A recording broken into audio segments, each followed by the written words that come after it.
गोस्वामी तुलसीदास, एक दिव्य यात्रा। सदियों पहले एक बालक ने जन्म लिया, जिसे शायद कोई पहचानता नहीं था, लेकिन नियति ने उसके लिए कुछ और ही लिख रखा था। वह बालक जिसने राम भक्ति को एक नई ऊंचाई दी, जिसने अपने शब्दों से संसार को आलोकित किया, वह कोई और नहीं बल्कि महाकवि गोस्वामी तुलसीदास थे। लेकिन तुलसीदास का जन्म कहाँ हुआ? ये प्रश्न सदियों से विवाद का विषय रहा है। कुछ कहते हैं कि उनका जन्म राजापुर बांदा में हुआ, तो कुछ सोरो एटा को उनकी जन्मभूमि मानते हैं।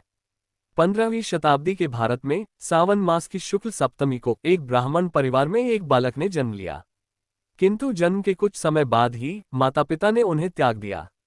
एक अनाथ बालक जिसे कोई अपनाने को तैयार नहीं था। इस छोटे बालक का पालन पोषण एक संत ने किया। उन्हें बचपन से ही संस्कृत और शास्त्रों की शिक्षा दी गई। कहा जाता है कि उनके गुरु नरहरि थे, जिन्होंने उन्हें भक्ति का मार्ग दिखाया।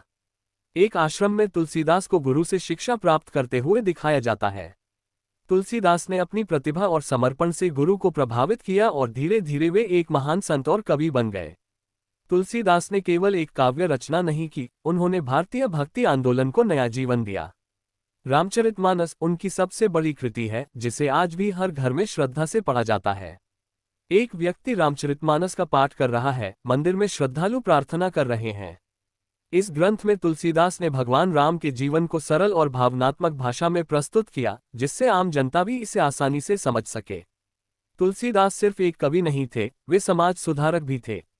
उन्होंने जात पात, ऊंच नीच और भेदभाव के खिलाफ आवाज उठाए। उनके शब्दों में सच्ची भक्ति और प्रेम की शक्ति थी।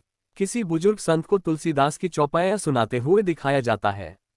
आज भी उनकी लिखी चौपाइयां हमें जीवन का मार्ग दिखाती हैं। तुलसी भरोसे राम के, निर्भय हो कि सोए, अनहोनी होनी नहीं, होनी हो सो होए। गोस्वामी तुलसीदास का जीवन हमें ये सिखाता है कि सच्ची भक्ति और प्रेम से कुछ भी संभव है। उनका योगदान केवल साहित्य तक सीमित नहीं, बल्कि एक संपूर्ण जीवन दर्शन है। सूर्यास्त के समय गंगा नदी पर जलती हुई दीपों की लहरें, मंदिर की घंटियों की गूंज। क्या हम आज भी तुलसीदास के विचारों को अपने जीवन में उतार सकते हैं? क्या हम उनके दिखाए मार्ग पर चल सकते हैं? धन्यवाद। जय श्री राम के साथ चैनल का सब्सक्राइब और लाइक करने की अपील।